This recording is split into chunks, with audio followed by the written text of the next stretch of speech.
Hello and welcome to another A Nerdy Journey podcast episode, the podcast where we talk to filmmakers about their journeys into the entertainment industry. I'm your host, A.K. Moore, and my guest today is writer, director, and occasional actor, Stanley Swindling.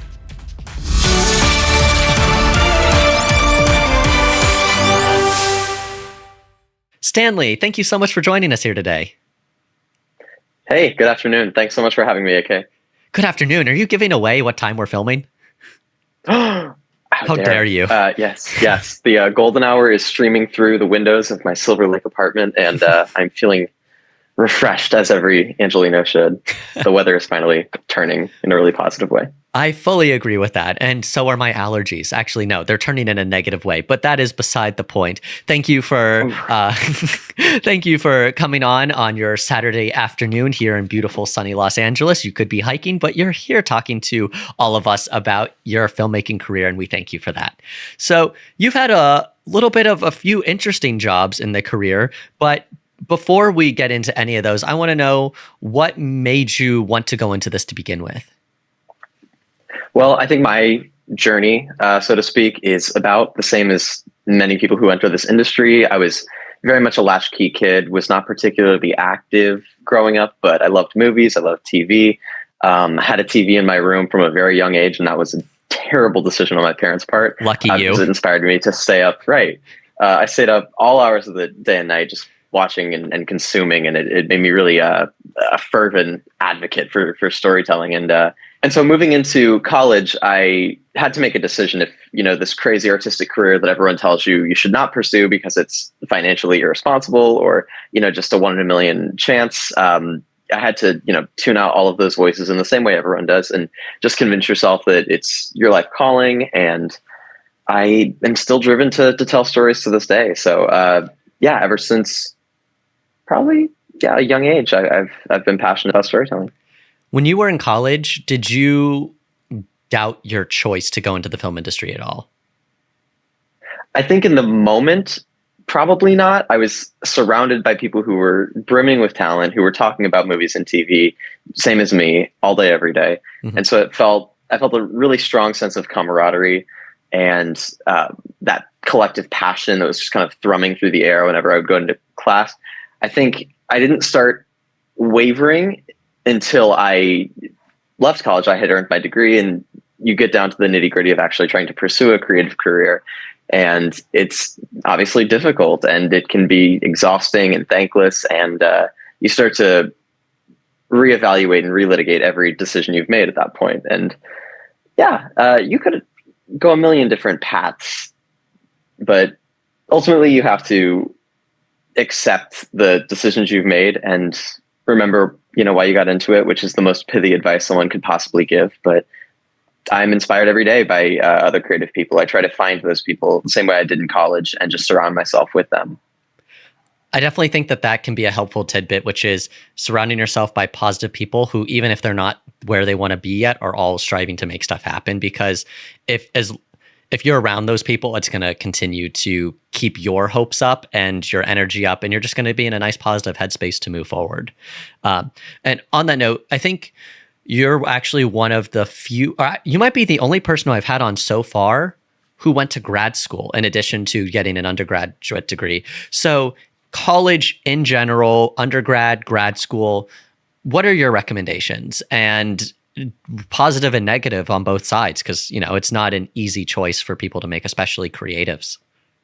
No, it's true. And there's so much information you can find on YouTube, on no film school type accounts about DIY filmmaking and just kind of setting out on your own, to the point where going to school for film feels kind of superfluous to many people. And I can't dispute that per se. I can only speak to my experience, and my experience was that it really inspired me to do better. For as many days that we were in class and feeling a little bit lost and running to YouTube to try and quickly learn something that might take weeks or months or years to kind of perfect or get better at, for as many days as there were like that, it was also many little tidbits that I would pick up from my film professors that inspired me endlessly. And again, that environment of being surrounded by people who are just as driven to pursue this as a career. And that can feel like a very cynical framework to say, Oh, well, we're getting a degree, so we would obviously want to put that into practice and make money off of this, which is true. But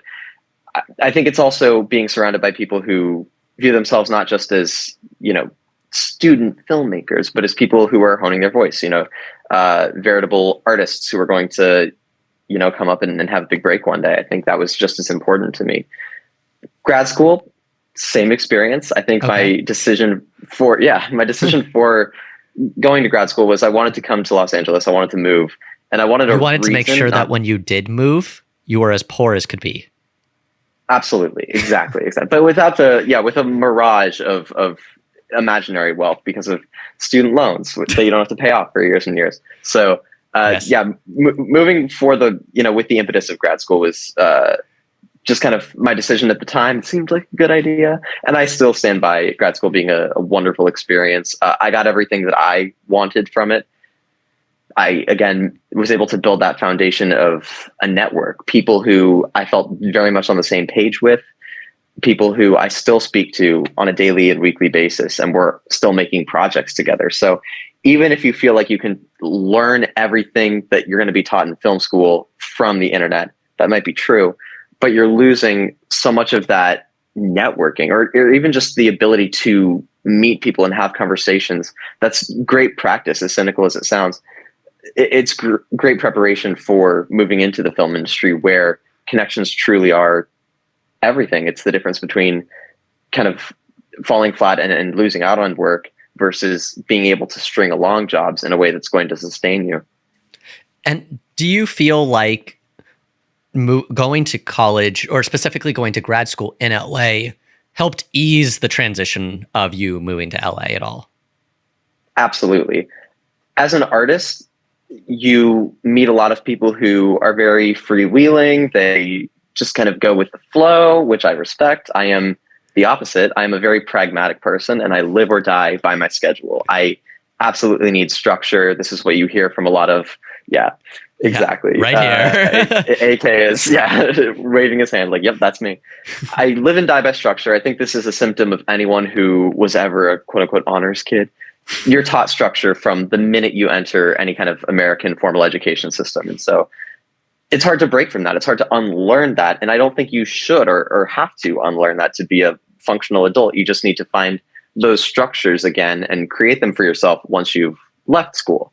I clearly didn't want to leave school too early, so I pursued grad school. And that was a great way to just find my footing in Los Angeles. The thing I'm very proud of, that really there's nothing to be proud of, but I still kind of tell people about it, is that when I moved to Los Angeles, it was, I think, the third week of August. And by the fourth week of August, before the month was up, I had settled into my new home. I had started orientation for graduate school, and I had found a minimum wage job to help offset the student loans. I needed structure, and I knew how important it was for me to find structure. And so making all of those things happen very, very quickly, I might have lost out on a week of exploring the new city that I'm living in, but I was fine to make that trade-off because what mattered to me was settling into a rhythm and feeling like I have my feet below me. I can go to class and then go to work, and I can start to look for externships, and I can explore my creative side again. But I've settled, and I'm, in a steady cadence. And moving a smidge past grad school now, you've graduated. How did you land your first job in the industry, or jobs? That's that fun question that everybody loves to get asked. How do you make it happen? Right. I have a wonderful friend from undergraduate who also moved out to Los Angeles, and she was a production coordinator on a set called Friends the Reunion. And she helped me get my first COVID PA job. And it was a very short shoot. It was only 3 or 4 days of actual production, but very informative. Obviously, it's beyond exciting to be a early 20s kid with very little experience, really only a few film school degrees to your name, to walk onto the Warner Brothers lot as an employee, even if only for a few days. Truly was so jazzed to have experienced that. And that wouldn't have happened if I hadn't made that connection and stayed in touch with this wonderful person. So I'll give a shout out to Carrie Wilson, who is always so generous with reaching out to people and her network. And I hope to get her on here at some point because I feel like given everything she's been up to, she would be a terrific person to just talk about how she landed all of her jobs because, boy, she had a lot of interesting ones. 100%. And from there, it was, again, stringing together connections. So from stringing together all of the connections that you met in college and then on that first set, what jobs did that lead to afterwards? And how did you continue to propagate getting those jobs? Right. Well, my good friend Carrie had another wonderful human named Mitchie McGann, who I also met on that set. She helped me make a connection on the Universal lot a few months down the road. And so I got a job there a few months later. In between that, I had gotten another offer for another PA gig, and I had gotten in very good with that supervisor. And they trusted me so much that, and this is not a brag or a flex, but they were able to promote me from humble PA to a more managerial position. I was the health and safety manager from that point on. So it really was all about making those connections. And yeah, I was able to work on some absolute dream sets just by virtue of being friendly with folks. And what are some of those dream sets you got to work on? Well, the aforementioned supervisor that I was working under for a TV movie a couple of years ago, her name was Darlene, and she helped me land the role of health and safety manager. And then later, I was a testing supervisor for films such as Halloween Ends, Insidious, The Red Door, and The Exorcist Believer. Blumhouse sets, I have nothing but great things to say about those experiences, but the sheer fact of landing them was the exciting part, and to not just be in, with all of respect to the production assistant role, to not be in that kind of entry-level base position, to have earned a title that was a little bit more supervisory. That was very important to me. As a avid horror nerd yourself, how did you quell some of your excitement so you weren't, just like fangirling the entire time you were on these sets? How did you compose yourself? Right. That's an excellent question because, right. I mean, if you're on a set like Halloween Ends and they pull out a Michael Myers mask, it's like, you get goosebumps, you get chills just right away. At the same time, it's a professional environment. So it's very important to, I think, turn that switch in your head that reminds you this is a professional workplace. It's also just exhausting to be on film sets a lot of the time. These are workplaces that can run anywhere from 12 to 18, 20 hours a day. Well, overtime is great, but you're also just exhausted. And so that can also, in a weird way, help to temper kind of your anticipation and your excitement and all of the crazy emotions that are riding high. Just kind of being able to keep on course, focus on the work that you have to do, and not overloading on Red Bulls at craft services and crashing. That's equally important, I would say. That sounds like you have a little bit of experience with that. Oh my gosh. Yes. The thing about horror in particular is that it's a lot of overnight shoots. Horror movies take place in the dark, right? So you're becoming a vampire for 3 to 4 months at a time. You are waking up at noon to start work at 2 p.m. to be done by 6 a.m. the next morning. And you're going to bed and doing it all over the very next day. And you just have to settle into that rhythm. And I think that is another great way to build connections with people that you do stay in touch with. When you're both up at 4 a.m. and you've already been working for 12 hours and you just want to go home, you start to say crazy things, not inappropriate things per se, but maybe more honest things than you would say in a cubicle at noon on a random Tuesday, I don't know about you, but some shit goes down in random cubicles on Tuesdays at 2:00. Maybe so. I think I hear a lot about this phenomenon of the coworker. Sometimes you say things that are like, oh, yeah, you're the coworker in my life. You're but a non-playable character in this strange world I now inhabit. So yeah. I'm getting more acclimated to that idea. And would you say that as a writer, that working on set, specifically like horror films, has changed how you write, or like the types of things you write, or even just like trying to avoid specific things in your scripts per se? I know I've definitely cut out desert and exterior night for as much as I can because I don't want my crews to suffer unless it's absolutely necessary for the project itself. That like, no, I absolutely need a desert shoot or I absolutely need an exterior night shoot. What have you found? Right. It's that interesting intersection between doing what's right for the story you want to tell, and again, honing that artist's voice that you have, and trying to tell a story that feels pristine and perfect, while also understanding that there are practical matters, not just, you only have so much budget, so many dollars to play with to make this thing come to life.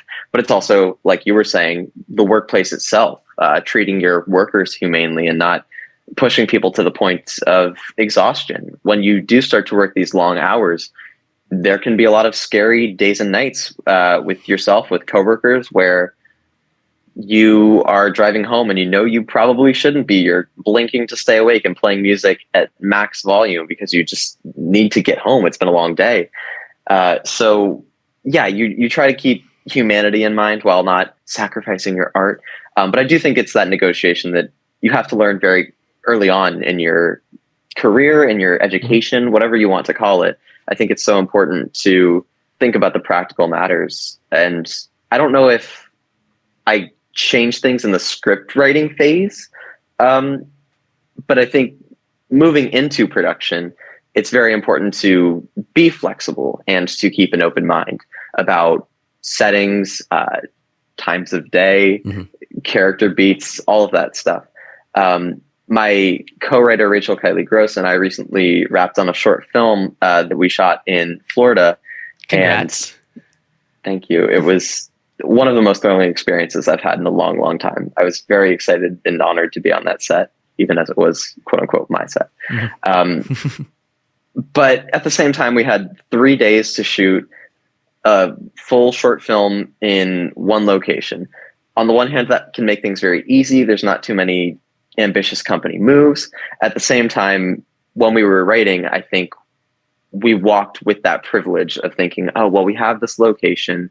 We can use it however we'd like. And getting onto set, we had to start making tough decisions. We ran out of time in terms of getting everything we wanted. And so it became a conversation with my co-director and I about what we were willing to change, what shots could be modified or combined to tell the same story that's in a way that still shows off your artistic flair and your creative voice without having a 20-hour workday for people who have severely cut their rates to get this thing done for you, who are brilliantly talented on their own. And, they've got families, they've got other commitments to think about. They're filming on the weekend. That's something you always want to keep in mind. And what are your thoughts then on taking low paid and non-paying jobs while you're trying to break in? And did you do any? Yeah. It's a decision every person has to make on a case-by-case basis. When I was working on those Blumhouse sets, I would receive offers sometimes to do day play on different projects. And sometimes it would work with my schedule, and I was able to work a day on a very cool set that I otherwise wouldn't have had access to. And I got to make another connection. And, maybe it was not huge pay, but it was something to sustain me. And then there were other sets that I couldn't make work, and I didn't get the chance to work on those, even though it would have been cool and another title to add to my roster. You can't really regret those things, I don't think. You just have to have clear eyes and make a confident decision about what you can handle, what you can keep on your plate.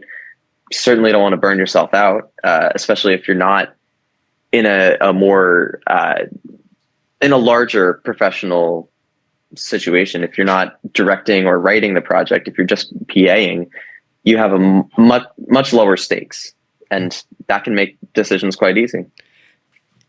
It's an interesting concept you brought up that I fully agree with. When you're lower on the totem pole, you don't have as much weight on your shoulders, which is kind of nice. And you also brought up fatigue and getting burnt out and all those things. When you're working 12 to sometimes 18-hour days, especially those overnights, which are very draining, what did you do to help keep your energy up, your attitude positive still? Like, how did you get through that without getting burned out completely? One of my favorite pieces of advice is one that I cribbed from, I believe it was Ava DuVernay, who once said, you should always change your socks halfway through a day on set, I live and die by that advice. I keep an extra pair in my backpack because I simply find it so refreshing, so rejuvenating when you can change your socks in the middle of the day. It's a weird magic trick, but it works. That's a very teeny one that I had to give a shout out to. In terms of larger, more macro ways to keep your spirits up, I think making those connections, having friends on set, people you're excited to work alongside, even if they're in different departments, people you're jazzed to have a conversation with and chit chat at Crafty. It can mean the difference between a really arduous and painful shoot and a shoot that, no matter how draining it is, keeps you excited to go into the workplace. And I did say that when you're lower on the totem pole, there's less of a personal emotional stake. But at the same time, I think trying to be at least a little bit invested in the project you're working on is important. Many times you might be on a set where you could really not care less about the project you're filming, the TV movie you're shooting at the time. But if you can fake it, if you can pretend to be jazzed and think you're shooting the best thing ever, it does kind of infect everyone around you in the best way. I should say it's infectious. That's another very interesting point to bring up, and one that I kind of, in a weird way, learned when I was a lot younger, which is you might not be able to necessarily affect everybody else's attitude or like tell them to be happy, but you can choose to, even in a tough situation, say, I'm going to smile. And the act of smiling can in turn make you happier. I don't remember what the article specifically said about which chemicals are released when you smile, but it does release a set of chemicals that actually does help you become happy or be happy in the moment. So you're almost faking that you're happy, and that makes you happy in turn. And then it just becomes this nice little cycle. And that's something that I started back when I wasn't happy about being unhappy in middle school. And Sure. it worked. And I've continued it to this day. If I'm ever down or something, I just start making myself smile. And eventually I'll start to believe it. And I'll start to actually be happy. And then other people around you will start to smile more if you're smiling more. And it is this kind of nice little cyclical thing that happens. So that is a very helpful little thing to help get you out of a rut. Absolutely. I think it's an interesting thing when you're a viewer and you're watching a movie or TV show. Obviously, the only people who are on screen are the actors, the special effects. You see directorial flourishes, but you wouldn't think that the actions of a PA whose name you won't read in the credits, you wouldn't think their actions would have an impact on the film's content, and yet it does. I think it's very obvious when you're watching a movie and you can see the talent's heart's not in it. And if the actors aren't invested, it's probably because the director isn't giving them great advice or giving them good direction. It's because the PAs don't want to be there. I do think the energy of a set does extend out to the content itself. No one wants to watch a movie where they're not passionate about the $100 million thing they're making, or even the small indie DIY thing they're making, versus you watch a movie that has actors who are clearly having fun or clearly enjoying their work and getting a lot of nutrients from their work, even if it's something really intense or heavy like a horror movie. You can feel when people are really jazzed, in a strange subliminal way, I think. I could not agree more on that. And we've talked a lot now about your kind of on-set career, but we haven't necessarily talked about your writing career as much. So can you talk about what you're doing to build your writing career up? Absolutely. My passion is writing. This is something that took me years to discover. I wanted to do it all in film school. I wanted to learn how to write and also direct and also act and also produce. These are hats that a lot of young creatives have to wear just to make projects that they can put on their portfolio or put on the internet. But at a certain point, I think it is important to specialize. My writing partner, Rachel Kylie Gross, is also a brilliant editor, and that's what she does professionally. That's her, day career until she blows up and becomes the next Wes Craven or Luca Guadagnino. I'm certain of it. But finding those lanes in the industry or in your creative practice is so important. And for me, it was writing. I had to take a couple writing courses in college, some geared towards screenwriting, some geared just to creative writing, to learn that I just want to tell stories on the page. I want to learn the English language as best I can, and use fun, odd vernacular just to spice up the language, and try to communicate a feeling that I've experienced in my life to a reader or to a viewer. That's the goal of every artist, I think, is to kind of transmit something that is a universal emotion that's never been told quite the way that you tell it. So I've been writing pretty much ever since that revelation. And I do like to alternate. For me, it's important to stay fresh. Again, finding those ways to keep in touch with your creative side, even when it's exhausting, and to, feel jazzed about a project, even when you've lost a little bit of that passion. So I do hop from projects to projects. I'm working on a novel that is taking its sweet time to come to fruition, but I really enjoy taking little detours into that style of writing versus when I'm really in the thick of writing a screenplay or a pilot, and I'm getting really nitty gritty with how the words look on the page, the formatting and the structure of the story.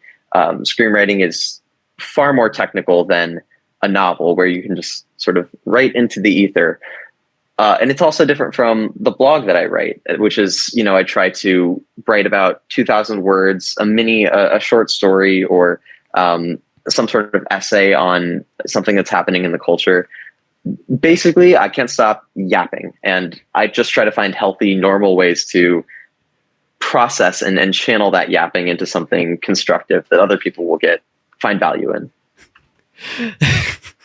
I'm sorry. I thought I was going to be able to come out with a question, but I just loved how you used yapping there.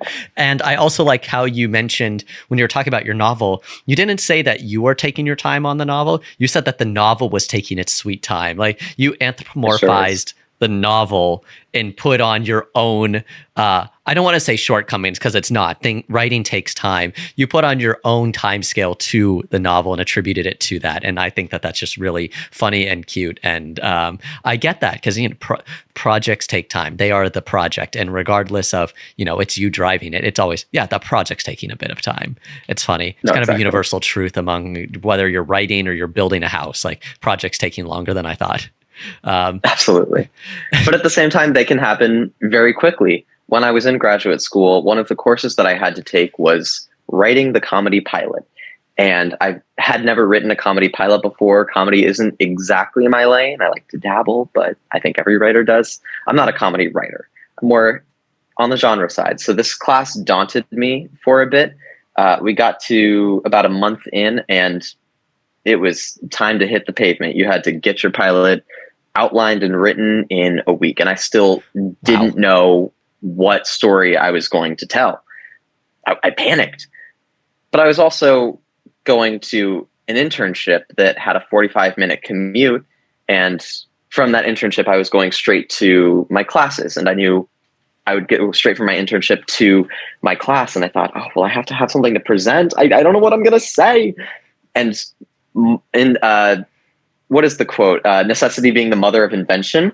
I was able to sort of open up a voice memo, and for that 45-minute commute, by the end of it, I had come up with an idea, and I have no idea where that inspiration came from. I just know that I had to write something. I had to have a presentation, and something sprang from my creative brain. That was an instance of the story kind of impelling itself or willing itself into creation. And I love moments like that where you kind of lose yourself. It feels like true inspiration.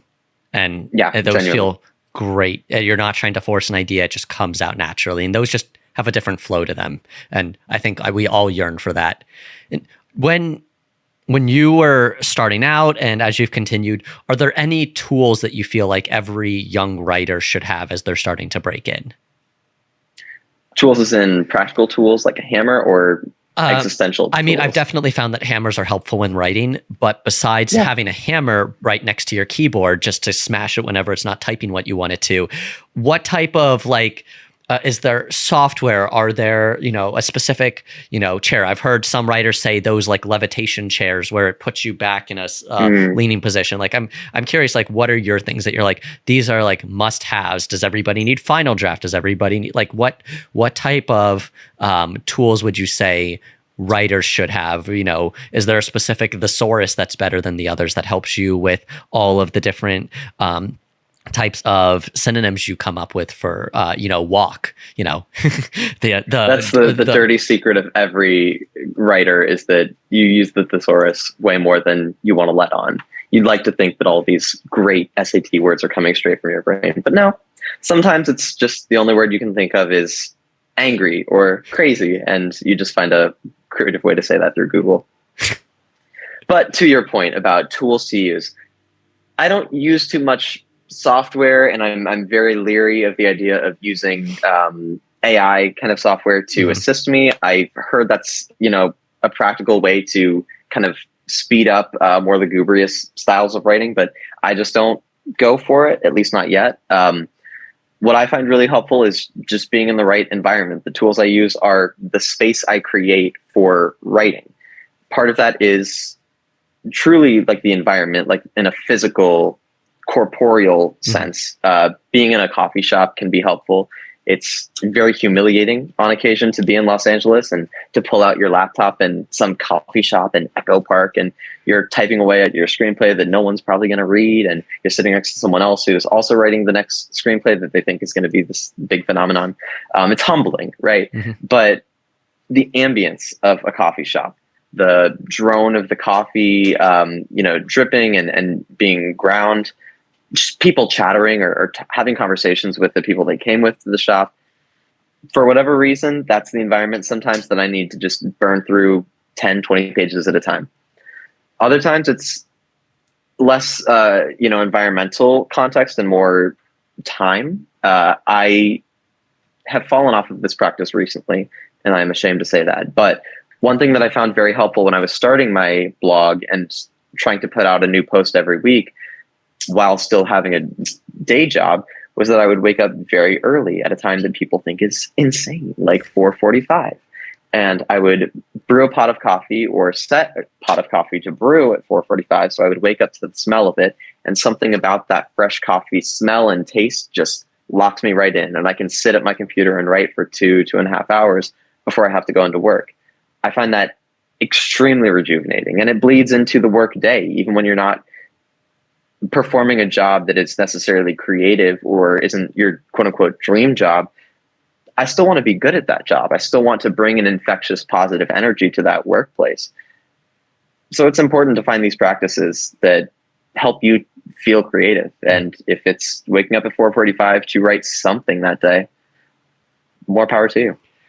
Excuse my coffee naivete, but you can set a timer for it to start brewing in the morning at a specific time?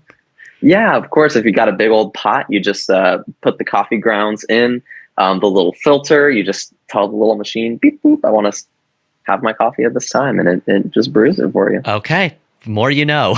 Will it be the freshest, best cup of coffee you've ever had? Probably not. Will it do the job? Did for me. Well, as we're starting to kind of wrap this up a bit, I'm curious, are there any unexpected skills that you've picked up that you didn't expect that you would need? On set or in writing? In general, set, writing, whatever. Just like, what skills have you picked up that you just didn't expect that this is something you didn't need to be good at or learn? Practicality is always the biggest thing for me, especially on sets. Being on those Blumhouse sets like Halloween, I learned every single day that directing isn't this, it isn't our common conception of directing. You think of a guy with a big hat and a big ego, and he's bossing people around because he's inspired and he has this divine vision of what his project is going to look like. And, if you have to get 83 takes of the same shot of a coffee mug, that's true auteur filmmaking. It's silly, especially when you're working with a big budget on a studio feature. You learn every day that directing is a job. That's the number one piece of advice that I try to pass on with my admittedly limited wisdom. But I loved seeing people make practical decisions, whether that's the head of the art department or my own supervisor in, just regular production. When you get down to it, you're running out of time on set, or your shot list is overly ambitious, or your actors aren't getting along. Whatever the situation is, you need to be able to think on your feet and understand that filmmaking is just another job. It's a creative, loopy job, and that's why we love to do it. But at the end of the day, you need to be able to direct people, guide them, supervise them in a way that is nurturing, without being demonic. I don't know how else to say it. Again, that positive energy. Good to know. And you've also brought up a few times now your weekly blog that you run. How can people find that weekly blog? It's called I Could Care Less. It is on Substack. It's just random creative writing musings. I have formed this sort of fictional version of myself, the malcontent, and he goes on random assorted adventures. That can be found at icouldcareless.substack.com. Awesome. And how can people find you specifically? I am on social media, Instagram, Twitter, unfortunately, at Stan Swin Film. That's STANSWINFILM. I'm also on Letterboxd. That's the one you really want people to follow you on, right? Yeah. People are very annoyed when they follow me on Letterboxd and see that I don't really post reviews too often. I just kind of use it like a diary. I log my thoughts. I don't rate things, but if you want great recommendations, just give me a DM. Is there any other last thoughts that you would want to say to anybody who is currently deciding to go to college or just starting out in the industry, wants to be a writer, wants to get into the directing side? Any thoughts? Go. I would say my advice is to practice.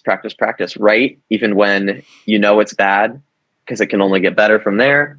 I look back on some of my old scripts and I try to have compassion for the person who wrote them. He was very different than me, I think. I find myself to be a constantly changing and evolving person, but he had inspiration at a certain point for the story he was telling on that particular page at that particular time in his life. So have respect for the journey that you're going to go on, all of the skills you're going to pick up and learn, and all of the people you're going to meet. Try to stay in touch with people and make genuine connections. It can feel very cynical in this industry to meet people and immediately try to wring a job opportunity out of them, or to try to make a connection with someone who's further along in their career than you. But just having compassion for that journey and understanding it might take a while, but as long as you've got a positive attitude through all of it and your work is good and you're constantly honing your craft, we've got to believe it's going to happen someday. Well, I love ending on a positive note. So thank you, Stanley, for joining. And thank you, everybody else, for listening and or watching, depending on how you're consuming this content.